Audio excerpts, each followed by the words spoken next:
Hey,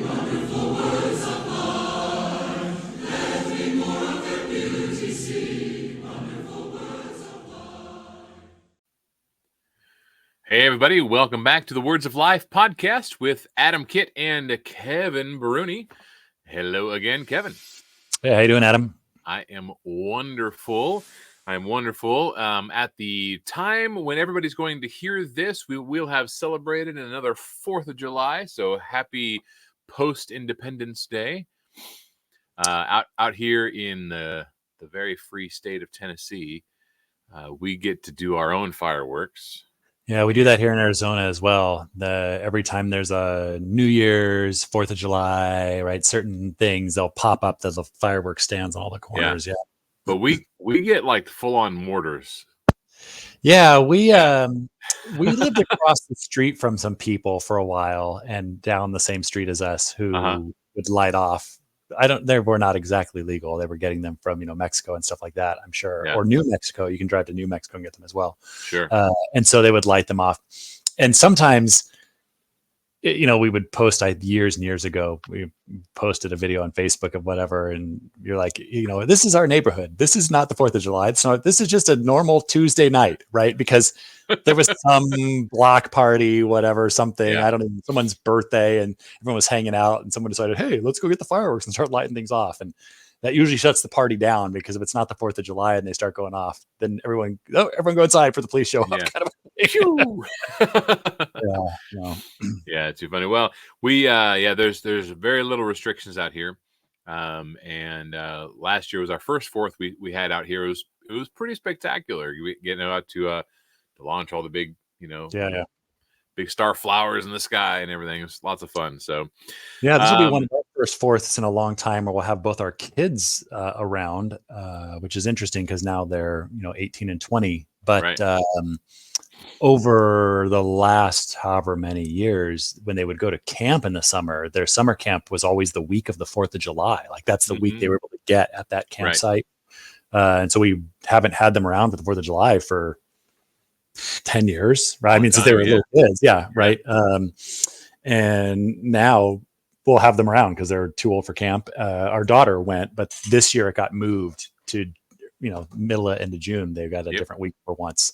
So we'll have both our kids for the 4th, and we're like, well, what do we do? What do we do with them? Yeah. We haven't ever really had them for the 4th of July since they were like 6 and 8 years old or whatever. So, yeah. Well, spur of the moment, just come on out to Tennessee and join us, blow things up, right? Yeah. We did last year. We found this, you go to the little stand and you get, whatever. And this one thing that they found last year, it kind of looked like a knockoff Millennium Falcon, right? Like that's clearly the inspiration for this. They have these different things that they make, right? Oh, it's whatever, right? This one looked like a Millennium Falcon for the most part. It was plastic. And I'll have to find a video of it. And you lit it, and it was fantastic. It was sparking things, and it was on the ground. It wasn't very big. It's spinning and going and crazy. And we're like, whoa! And then you look, and it's just sort of on fire. And then like the plastic melted into the asphalt. So if you go outside, there's still like this plastic stuck embedded to the asphalt. And I'm like, I wonder what the intent of where were you supposed to light this? Like, right.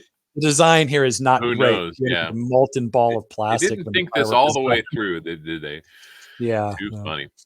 Yep. Well, it's good times, but ultimately, we're thankful to God for the freedoms that we do have, freedom of speech that we're afforded here in the U.S. And that's not the case all around the world. So we're very appreciative of the opportunity for things like this, for instance, Sure. we can get together and talk about God's word in kind of a public format. And, we appreciate living here in the good old USA. So, yeah, that's great. Let's dive in. Last week, we began with our intro to the book of Hebrews. And so this week, we're going to go ahead and dive right into the text in chapter 1. Why don't you go ahead and take the first little section of reading there, Kev? Just stop wherever you feel appropriate. Yeah, maybe we'll read the first 4 verses first. Kind of we were talking about after you get into that, the first chapter is very interesting because if you take out the first four verses and maybe the very end of the last verse, the entire rest is just citations of the Old Testament. So Yeah, just before he quotes. Yeah, before he gets into the, and then he makes sort of points about them, but very briefly, the text itself is the point. But let's look at the first four verses then before he gets into that stuff. So it says here, long ago and at many times and in many ways, God spoke to our fathers by the prophets, but in these last days he has spoken to us by his Son, whom he appointed the heir of all things, through whom also he created the world. He is the radiance of the glory of God and the exact imprint of his nature, and he upholds the universe by the power of his word. After making purification for sins, he sat down at the right hand of the Majesty on high, having become as much superior to the angels as the name he has inherited is more excellent than theirs. So yeah, you get right off the bat there that idea that we talked about. I mean, it's not yep, very long where he gets to his point. He's superior to the angels, and his name is more excellent than theirs. So right into the thing, right? We're getting into his premise. The absolutely. Son is superior. Well, and I think that so far this year, in all of the books, other than maybe Esther, the books we've studied so far, Colossians and First John and Philemon, um, maybe not even Philemon, but at least Colossians and First John. This idea that Christ is God Yeah, is one of the themes. And when you have here that he is the radiance of the glory of God and the exact imprint of his nature, and he upholds the universe by the word of his power, or the power of his word. Um, that's a massively huge statement right out of the gun, you yeah, know. But just to step back a little bit, long ago, at many times, in many ways. So it's kind of a broad, once upon a time in a land far, yeah, far away, almost kind of like that. But it's just saying in the past, in the history of God's interactions with mankind, he spoke to us directly. He initially, in the patriarchal period, he spoke to the heads of the families. He spoke to the fathers, um, and then he spoke through prophets. And then in these last days, which at the time of the writing would be current times, yeah. he spoke to us by his Son. So we've had this elevation in authority, basically. Yeah, and as you kind of look at that, I mean, I'm familiar, of course, as many people may be, with the old King James there, right? At sundry times and in diverse Son, manners, right? yes, It's very epic sounding language that they like to use. But yeah, he's just laying out this idea that God has spoken lots of different ways in the past, and you can think of them, right? I mean, at many times, you can list all the many times God spoke to people, right? And the many ways he spoke to them directly. He used an angel. He sent a vision, right? On and on and on the list goes. He used signs, all kinds of ways that he spoke to man. But now he's saying, right, that in these days he's using the Son. The Son is the messenger of God today. He is the one who speaks for God today. And like I even mentioned in our intro last week, right out the gate, there's some interesting stuff that makes it very relevant, because there's people today who will say God speaks to us today through X, right? Through this person or that person. mm-hmm. And or he speaks to me directly, even through the Spirit, and these Right, kinds of things. And he says, look, in the last days, which we're in, when the author writes this, he's spoken to us by the Son, right? That's what he's done. That's how he's done it. And that's the one. And later, as we get through the text, we'll make it very clear that, and he's still doing the same thing, right? He's a perpetual heir. He's a right, perpetual sacrifice. He continues to have this everlasting life. And so this is the one who speaks now, not this person or that person or this prophet that you've got to listen to. Different groups have their prophets even. No, that was in times past. Right? right. Times past, he used the prophets, not now. Now he's spoken by the Son. And so that's how he does it today. And so you're right. You do see this sort of elevating, perhaps, kind of way, even in just sort of the historical mind. and we have a parable about this, right? Where Jesus says, he sent the servants and they mistreated the servants, whatever. And then the master says, I will send my son. Surely they will listen to him. And we know how that parable ends. But the Right. idea that's expressed by that is the son should be a higher authority, Mm-hmm. has more position. And so he says, in this case, he's spoken by the son. So already he's setting up that the son is superior to the prophets. He's superior Right. to those other ways that God has done it in the past. And if you weren't clear on that, then, just 2 through 4 really gives you, I think there's like 8 different things you can list about that are said about the son, Mm-hmm. right? In that section there. He's created the world. He's appointed the heir of all things. He's the radiance of the glory of God, the exact imprint of his nature. He upholds the universe by the word of his power. He made purification for sins. He sat down at the right hand of the majesty and became superior to the angel. There's all these things that just demonstrates why his conclusion in verse 4 is he's so much superior to the angels and his name is more excellent than theirs. Yeah. And each one of those, right, you could, like, we could spend a whole time just talking about these first 4 verses. All Well, the things. I think it's pretty awesome when you think about just the overarching historical context of the message of God, how he spoke to people. Initially he had an intimate relationship with Adam and Eve, right? Yeah. When they were sinless and in the garden. And then Adam was a patriarch, and the speaking to patriarchs became the theme post garden. But it was always very on a micro level. Yeah. Speaking, right?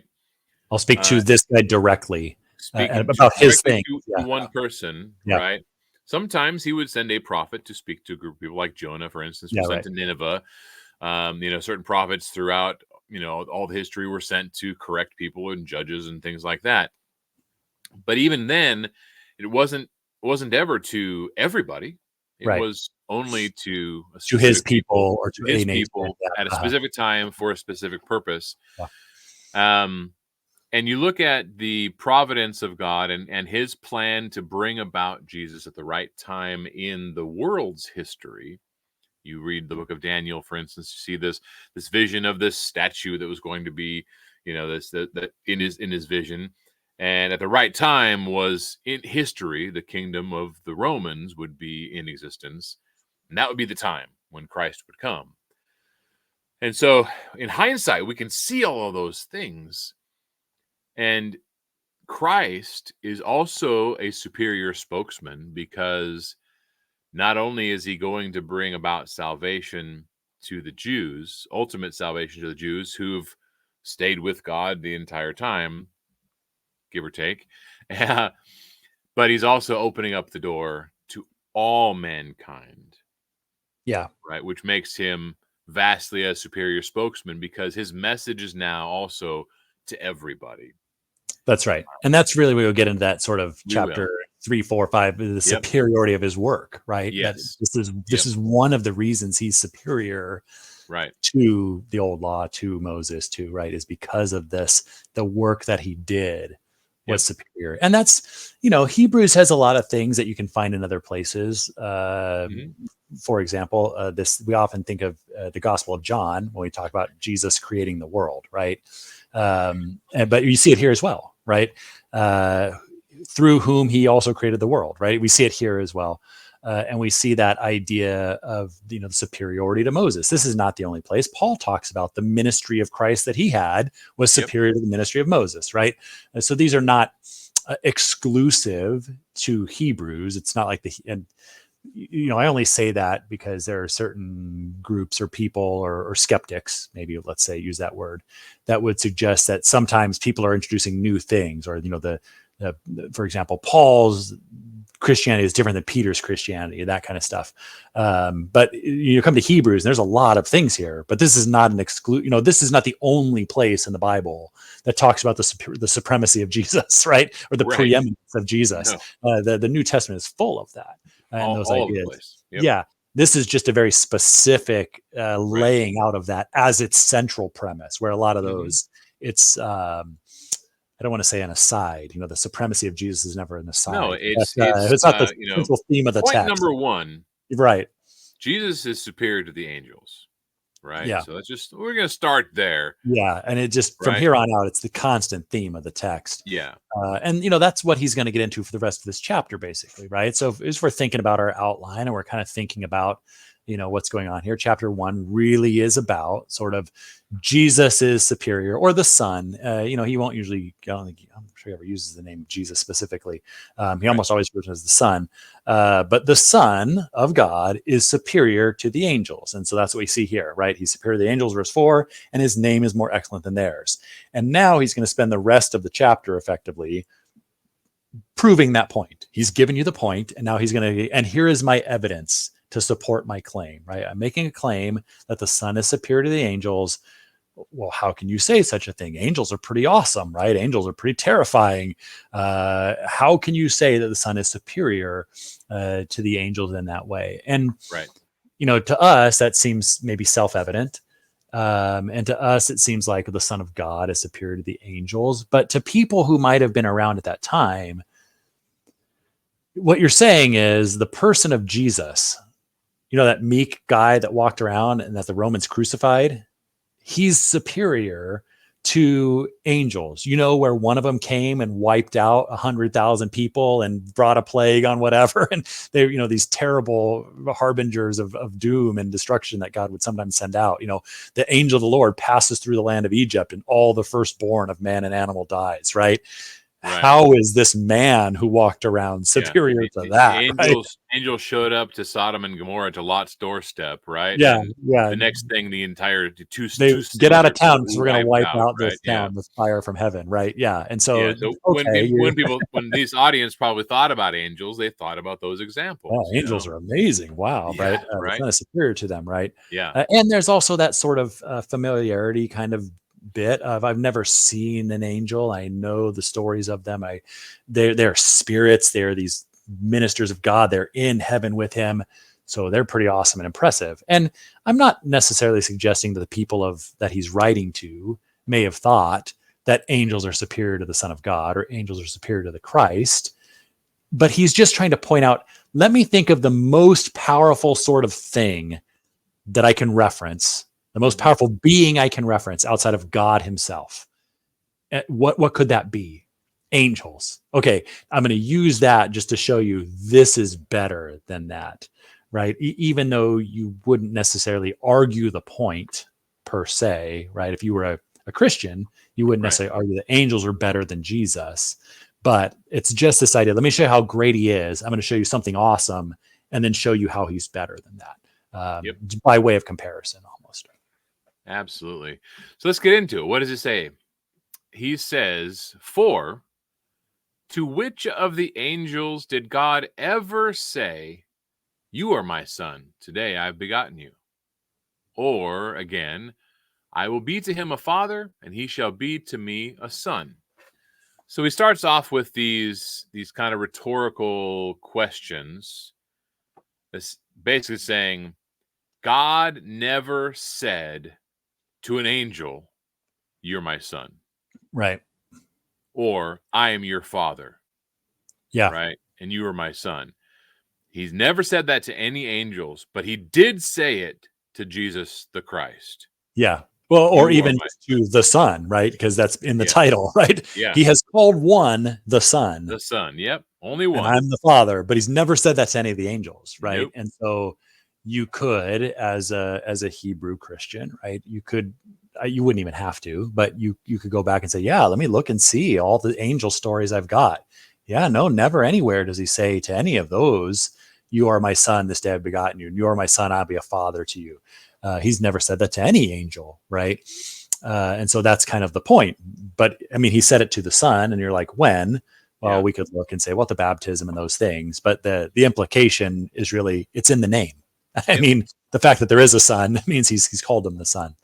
And here's where we sort of get our first appeal to the authority of the Old Testament, Right. right? He just lays these things out, and he expects the reader will accept that as a valid argument. He doesn't have to show why or suggest why. In this case, the two things referenced here are Psalm 2, and then Second Samuel or First Chronicles. The Chronicles and the Samuel and Kings a lot of times will have the same information in them. But he he points to those, and he doesn't ever argue, and that's the word of God, and we know that's from God, right? He just points to it and says, here, he said this about a son, and it wasn't about an angel, right? And you're just supposed to go, yes, that's true. God said that about a son, and it's not true about angels.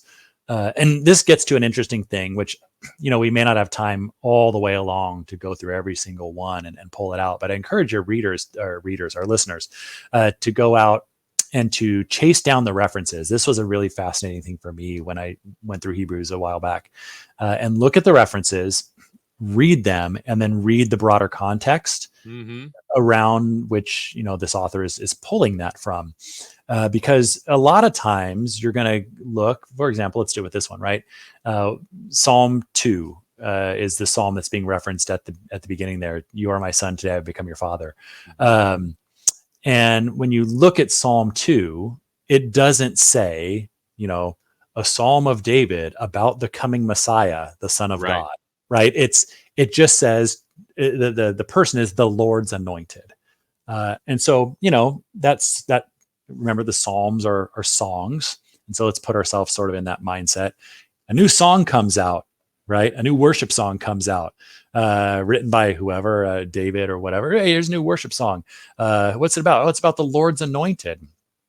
Okay, if it's written at the time of the kings, which most of the Psalms were written, there's a few by Moses and whatever. But when you look at that, you're going, who's the Lord's anointed? You would assume he's talking about the King of Israel. That would be your most obvious, oh, it's about the King of Israel. And there's things that sound like, the rulers and things conspire against. So, his other kingly enemies and nations he's warring with, but, the Lord's anointed, who can stand against him, right? You would assume it's that, right?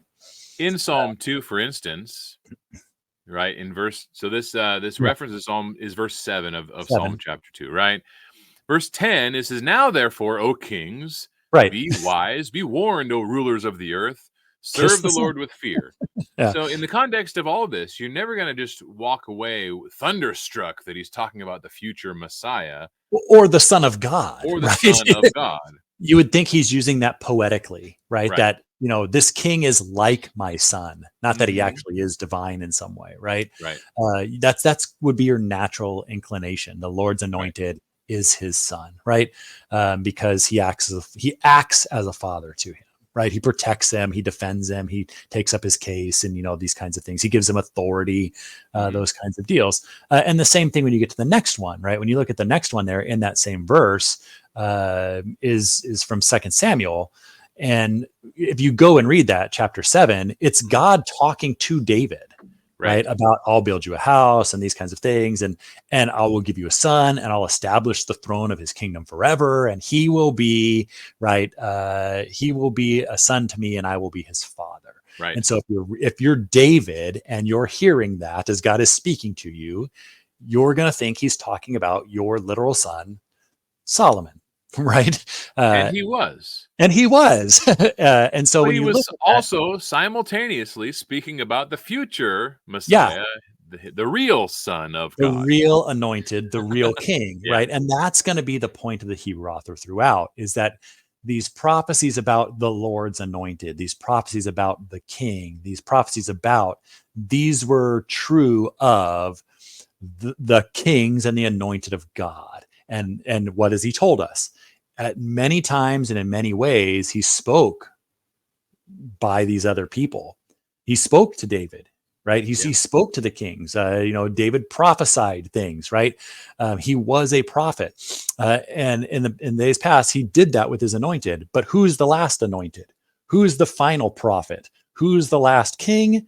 It's the Son. Today he's spoken to us by the Son. That's the anointed. That's the one. So these prophecies about the anointed, these prophecies about the king, these ones whose throne will be established forever. He'll come back to that later, right? That this is that. This is that one. As he was, we will often talk about sort of prophecies, especially these ones about the servants and the anointed and these kinds of things having a double meaning, right? A meaning for the time directly, and then also as a type pointing towards these future things. And so you'll get that throughout as you go and Yes. look at these. So I would encourage listeners, go look these up, read the context. Some of them he is talking about, he is talking directly about messianic things that people at the time understood to be messianic. But other times you're going to find and go, wait a minute, that sounds like he's talking about something totally different. How can you just apply that, to your argument here? But noticeably, right, as we talked about, the readers of this original autograph knew who this person was. If I'm going to write something to you and I know you and I'm saying I'm going to come see you, I know you're going to call me on it if that's a shaky argument. Right. And so we must assume they didn't call him on it. They said, oh, yeah, that's authoritative. Right. I agree that's a proper application of this. And, we can certainly say, we would say, because we believe, well, they had the Spirit of God. Right. And so they know because the Spirit of God is directing them. But that doesn't always hold up to my critic friends. Right. I have to be able to say, well, look, I have to make a logical argument why that's a proper application besides just, well, the Word of God said so, right? I have to be able to show that, well, his original readers didn't call him on it, and these kinds of things. Right. And so it's a proper application, apparently, of this prophecy to the Christ, right? And he's using that now to say he never said that to an angel, but he did to, and this is interesting. He did say that to men, right? He did say that to men, and we'll later talk about how the Christ came down and dwelt here. He was man, right? And so it's a proper application here in that way as well. But he's going to go on to demonstrate he was not just a man here in a minute as well. Yeah. So in verse 6, he says, when he brings the firstborn into the world, God said, let all God's angels worship him, pointing to the Son. Right? So not only to say, you are my son, but he also commanded the angels to worship him. Yeah. And that's anything sort of that is worthy of worship, right, by heavenly beings is automatically superior. Now, this idea of worshiping or honoring somebody because they're superior is going to come up again later on when we get to the idea of Melchizedek. This principle of honoring somebody honors the greater, honoring the greater, right? So the God commanding the angels to worship him is just another log in the fire, right?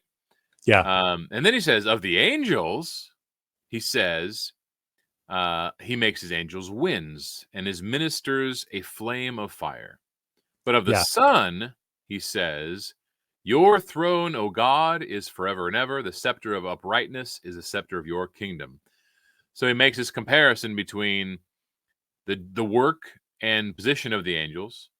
Hey, they're mighty. They're winds and ministers of flaming fire. But they never got a throne. They just got work. Right. And so the one, right, is the servant. In fact, that idea that he makes him, we miss it there a little in the text. He makes it into winds, and his ministers, that word really is his servants, flames of fire. And so they're powerful. They're like powerful like the wind, and the servants are a flame of fire, but they're still a servant. Yep. Not subservient. You're right. Not the one who is on the throne and has the scepter. And so the idea there is, if the one on the throne and has the scepter is the sign and the signal of power and authority. He's the one then who commands the servants. He's the one who commands them. And, so they worship him, they're servants, but he's on the throne. And, again, as you kind of look that up, that's another Psalm there. And most of them, when you look those up, it's really interesting because that one, it will say, your heading is probably like a royal wedding song. It's Psalm 45, right? So you would think, well, how would I ever understand or apply this? For the music director, according to Lilies of the Sons of Korah, a contemplative song, a love song, right? Okay. And then as you get down there, right, your throne, O God, is forever. A scepter of justice is the scepter of your kingdom, right? You see that statement there.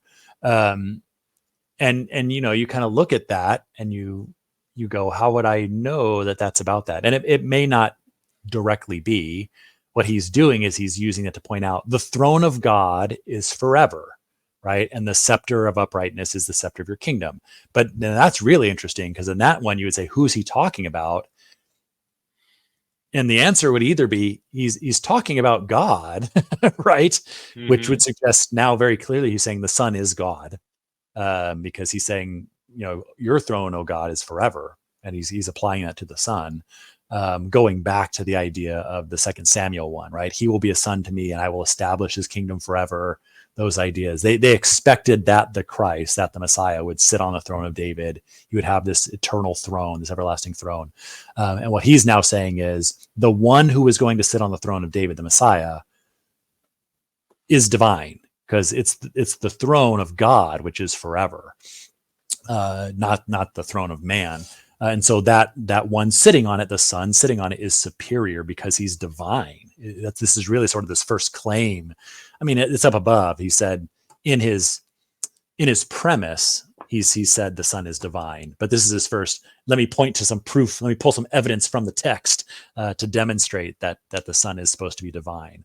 And he goes again to the Psalms to do that. Which we had kind of talked a little bit offline. Maybe we mentioned it last week. Maybe we were just talking about it in our chats. But we often think of the Psalms as being like inspirational, or just Right. good songs. And a lot of our songs and our hymnals are based on the Yeah, Psalms, right? we But go to them for helping us to be more appreciative of God and right, praise, finding out praising God, or I'm praising God, struggling. What is, yeah, it's yeah, good for, well, tell me, God, that speaks my human condition. We don't often go to the Psalms to pull out authoritative evidence for right, the divinity of Christ, right? Like that's not our first go-to a lot of times. But remember, his audience here, right? His audience is people who view the Hebrew scriptures as authoritative. And so he's going to point to things that we might never think to point to, because he expects his audience knows them well, or they can easily find that. And then once they find that, they will accept that as authoritative. right. And so he doesn't have to go to a prophet saying this thing, or I got to go and find something in the law specifically. He will do that as well. But he will just as easily and readily pull those Psalms in over and over again and say, these are authoritative, right? There's value here about who God is and what his nature is. And that's something we would go to the Psalms for, but he then applies them to the Son. So one of the things I was thinking of, sorry if I've been a little distracted, Oh yeah. kind of trying to multitask here. But no, you talk about going to the Psalms for definitive proof about the Christ. Made me think, like, it just adds another amazing proof point that this is an inspired writing, right? Yeah. Because Jesus, in like John 16, I had to go find it, when he promises to send them the Holy Spirit, uh, the Holy Spirit was going to have a job to do, right? And the Holy Spirit was going to make sure they understood the full context of the word. Yeah. And so, for instance, John 16, chapter 16, verses 12 and so on, it says, I still have many things to say to you. This is Jesus speaking, but you cannot bear them now. When the Spirit of truth comes, he will guide you into all the truth. For he will not speak on his own authority, but whatever he hears, he will speak, and he will declare to you the things that are to come. He will glorify me, that's Christ, for he will take what is mine and declare it to you. All that the Father has is mine. Therefore I said that he will take what is mine and declare it to you. So the inspired words, including the Psalms that we have referenced here in this first chapter, are the inspired words of God. And they may not have been clearly understood to be Yeah. messianic in nature originally, but when the Spirit came, he gave them all understanding to the truth and all things that were Christ, including the word that was given to them in the past. And this writer is using them brilliantly to lay this case down. Say, hey, we've got these scriptures, and that scripture was also talking about the anointed one of God, the Christ, the Son, who is better than the angels. So Yep. I mean, it's fascinating to me to think about the work of the Holy Spirit and the fact that we can also gain understanding through the Spirit by studying the Word and you know pursuing the truth. So Yeah. And we probably should have read verse 9 with that. I think we kind of cut off in the middle we there. did, yeah. It's part of the same Yeah. quote. You have loved Yeah, righteousness and hated wickedness. Therefore, God, your God, has anointed you with oil of gladness beyond your companions. That's still from that same psalm, right? Still applies in that same piece. that's Uh, 8 and 9 are one big quote there. one citation there. Yeah. Yeah. And again, that idea that we see there of loving righteousness and hating wickedness, right? Hmm. Look, certainly we could say that about a ton of people of old, right? Where God will say that about them. But, he's saying it here that it finds its most perfect representation there in the Son, and because of that, right, God has then anointed you with the oil of gladness beyond your companions, and that's an interesting idea too, right? It's beyond your companions, right? He's done it more for you than these others Yeah. uh, as well, and then you Yeah. kind of get into the next his next citation as he just keeps rapid firing them out there, kind of 10 through 12, I think is the next. There's a couple of them actually kind of smushed together, Yep. but he doesn't really have he kind of, and this is another thing that this author will do, we'll see, is that he'll take some of these citations and he'll just mash them together without, which is very different than we do. We would say in this place this, and in this place this, and in this we would Right. make it, he kind of makes it sound like it's maybe one big thing, but you look at it and it's actually a couple different ones Yep. side by Go, side. go ahead and read, and I'll switch over when you get through it. Sure. So verse 10, and you, Lord, laid the foundation of the earth in the beginning, and the heavens are the work of your hands. They will perish, but you remain. They will all wear out like a garment. Like a robe, you will roll them up. Like a garment, they will be changed. But you are the same, and your years will have no end. So that's sort of the next chunk that Yep. he points out um, about this superiority again to angels, right? And so as he looks at that, it starts with, how does it in this one? You, Lord, laid the foundation of the earth. One of the translations that I sometimes will reference has this very, I mean, it's here. You laid the foundation in the beginning. It actually renders it in the beginning, Lord, you, right, which immediately takes you back to Genesis, as if Yeah. laying the foundation of the earth wasn't good enough, right? But in the Right. beginning, it's letting you know right up front. Hmm. Uh, but his point here is, God, you did those things, right? And that's very clearly that Lord there, if I'm not mistaken, is this Adonai, Jehovah, respect for the name of God in there, right? So he's talking about God. In the beginning, God, you laid the foundations of the earth, and the heavens are the works of your hands, right? So he's laying out this thing about, oh yeah, God laid the found, but then what does he immediately say about those things, But right? they're gonna perish. They will pass away. Yeah. And so the You point remain. is, You're the the constant. Son will remain, right? So it's not even just, there's a little sneak here Hmm. showing how superior the Son is, that he's superior to the angels and even to all of creation itself, right? Yeah. Because all of those things that God himself laid down in the beginning Hmm. are going to be rolled up like old clothing, right? Yeah. And then they'll be changed. But you will never end. You will endure. You will go on. You are forever. And so, even though those things were the work of God's hands, they will be done away with. They will perish. But you remain, and your years shall never end. And again, he's just trying to point to the superiority of the Son. That this is who he is. This is what he is, and so you can sort of compare that to all other things, including creation itself. Yeah. Is that he's superior to that?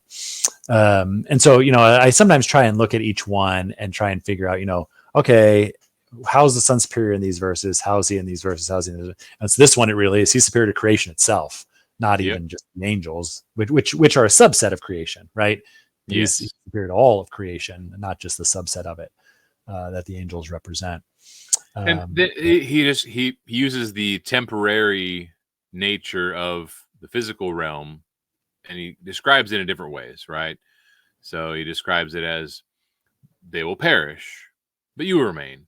They will wear out like a garment. And we've all had clothes that just wear out, whether they're a good pair of jeans that we really hate to get rid of, but we now have holes in them all over the place, right? They've Yeah. worn out.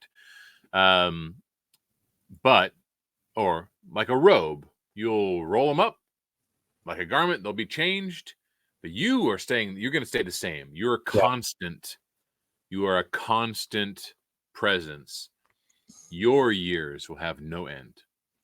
Yeah, I'm sure if my wife, when she listens to this, she'll immediately think of this idea of a garment wearing out, and she will. I'm telling you now, hon, you're going to know what I'm going to say, but before I say it, she will think back to a shirt that I had. That's a specific shirt that I got that my parents got me. It was a basketball shirt for our high school when I was going to play on the Mhm. freshman basketball team, and it was just, it was a shirt, right? And so I would have gotten it my freshman year of high school before I started my freshman year of high school. And I wore that shirt and just washing it and wearing it and washing it and wearing it, washing it, and wearing it. And I still had it when I was married. And eventually she got rid of it because it was effectively see-through, It was right? like Like it was transparent. I so remember this thin, shirt. right? You remember the shirt? And it got to the point where the along the seam at the top, like just little holes were developing, right? Not Yeah. like rips, be like, oh, I tore it. No, it was literally just falling apart at the seams. You know that expression? Like I had worn that shirt Yeah. out, right? Uh, and like a garment, it will wear out, Yeah. and you eventually have to roll it up and throw it away, right? Because you just, I'm sorry, and I was saying you should have, put it in glass and hung it on the wall as decor, Right. right? But yeah, that's what happens. We often don't Yeah. think about those kinds of things because we're like, when we get rid of clothes, it's because, oh, I ripped a hole in it, right? Or, Mhm. oh, I got this stain on it that won't come out, or, oh, I'm just tired of Yeah. it, so I donate it, or whatever. We don't often wear garments to wearing out, but they do, right? They will wear out, and what, they have to be changed. But and so the idea here is the sun will never wear out, right? In that sense. And the other, he says, you like a garment which you roll up and change. So almost as though the Son of God will never wear out, nor will he ever go out of fashion where you just change him for the sake of changing him, right? Right. You're the same, and your years have no end. You will never wear out. You'll never need to be changed for any sort Yeah. of reason. That's how And superior you are. And those things he's saying will wear out are not clothes. They're the universe, right. the foundations of the earth Yep. and the heavens themselves that he say will wear out, but Yep. you will not. Yeah, right here at the end, to just finish out here, Yeah. he adds one more final, and to which of the angels has he ever said, "Sit at my right hand until I make your enemies a footstool for your feet"? Another citation. Yeah. And then he concludes this chapter. Well, he probably didn't conclude Yeah. this Yeah. chapter. We put the break there, but we'll conclude this chapter with what he finishes off here is, are they not all ministering spirits sent out to do what? To serve for the sake of those who are to inherit salvation. So he's almost saying that we too, because of our eternal nature through Christ, are also superior to angels. Yeah. That's an interesting thing there that It's he reading points between out. the lines a little bit, but Yeah. I'm also pulling in other references through Paul's Yeah. writings and things like that, where our place in the eternal scheme of things will be basically above the angels in terms of our place in heaven, because they were just created as servants of all super powerful, spiritual servants. Yeah. And our time on this planet and our willingness to serve God from a free will standing, and the eternal nature of our souls that God gave us, is going to give us an elevated position in heaven. Yeah, and that's a really fascinating thing that these ones that minister, right? That he's talking about these, he makes his ministers flames of fire. They are there for the sake of those who are inheriting salvation. Like and so that's really kind of to point out the awesomeness of their mission, right? Yeah. Their purpose is to serve in the work of salvation. Like that's what they do, right? Mhm. And we'll see how that was done and how that is done as it kind of goes forward a little bit here. So it's not like they're these weak things that have a terrible mission, right? Just like the ministry of Moses was glorious, right? The ministry and the work they did, his whole point is how great angels are. Yeah. And to show, he's not saying, the son is just sort of mediocre, but all angels are terrible. You just had it backwards. No, he's showing how awesome they are, and he's a step Yeah. above, right? Yeah. So even when he says they're servants, he says their Yep. service is the salvation of mankind. Yep. That's pretty important work, right? They're not just sweeping up the floors. We did mention that we'd be remiss to not point it out here in 13. This citation is a couple of places, but Psalm 110 is one we kind of think about when this until I make your footstool for your feet. Psalm 110 verse 1 is where that is, and this is one where you might suggest that, oh, wait a minute, maybe they did know something more, because in Psalm 110 it's a Psalm of David, right? And that's part of the text, right? A Psalm of David, that we know that's who wrote it, and it says, the Lord declares to my Lord. So David writing this, the Lord declares to my Lord, Yep. sit at my right hand until I make your enemies a footstool for your feet. And so if you were a Jew at the time, you're like, wait a minute, who's the Lord? It's clearly saying Jehovah, because of the way the word is there, declares to my Lord. And this is not someone else writing, this is David writing it. So you're like, well, who's between, the king of Israel, who's a man after God's own heart, who God spoke to directly, and God himself? And he says, but there's a Lord above me, but not God himself, because God is Right. saying to the other one, the Lord declares to my Lord. So that would have been a clue Yep. of, well, wait a minute, this is Well, someone else, right? it's also interesting that Peter also used that same reference in Yeah. his sermon in Acts chapter 2 Yeah. when he was talking to the Jewish audience again, Yes. right? And About expecting them to understand, right? yes, Yes. David's tomb is right Right here. there. But David Right. himself said, the Lord said to my Lord, speaking Yes. about Christ, whom you killed. Yeah. Right? Yeah. Yeah. And so, and you're going to get more, and Psalm 110, just bookmark it now, folks. He's going to come back to this again later, right? Yep. In verse 4, right? The Lord has sworn and will not change his mind. You are a priest forever, according to the order of Melchizedek. That's going to come out. So Psalm 110, they understood that, as near as I can tell, to be messianic in its nature. Yes. And so he's going to come back to that a couple of times and lay that out. And that's really him just talking about this idea of the throne of God is forever, right? As he mentioned before. And now he's saying the son is sitting on the throne. And so that he's at the same place as God, above the angels. Yeah. Yep. Well, this is an amazing book, and there's so much in there that we can talk about, and so many side conversations giving historical context that is so worth it to understand. And what an amazing thing this would have been to have received this letter, being a new Jewish convert. Yeah. Can you imagine what it would feel like to be bolstered by so much? Say, hey, all of our texts, all of our psalms, they were pointing to Jesus. And Right. he is the Son, and he's superior to angels. He's superior to Moses and the law. And it's just what a faith building letter this would have been to have received back then. And we can also use it to grow our own faith. So it's an exciting book. Any final thoughts, Kev? No, I just think it's a great introduction there. He starts right off with something that we're going to think, wow, that's as good as it gets. But then he just keeps building from there. Yeah. And we'll get next time, as we mentioned, sort of the next thing coming up is going to be the first warning then that he'll get. So we'll look at that next time. We'll see how absolutely. All right, everybody. If you have any needs or questions, please don't hesitate to reach out anytime, and we will do our best to both answer those and or send prayers your way. God bless you this week, and we'll see you next time.